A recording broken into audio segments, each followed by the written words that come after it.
Hello mga idol, magandang araw po sa inyong lahat. At ayan yung ating niluto saluyot mga idol, at saka isang jumbo tilapia.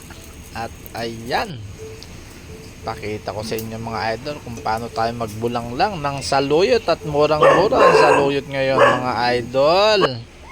At ayan, talaga na mga napakasimple niya mga idol, at talagang mapapa extra rice ka pagka natikman mo yan mga idol. At syempre meron tayong isang jumbo tilapia mga idol. At ayan, pinrito na natin, slice na natin into 5. Sobrang laki kasi niya mga idol. At ayan na siya mga idol. Yan na po ang finished product, at tayo kumain na sa hapagkainan. At talagang simpleng ulam pero masustansya mga idol.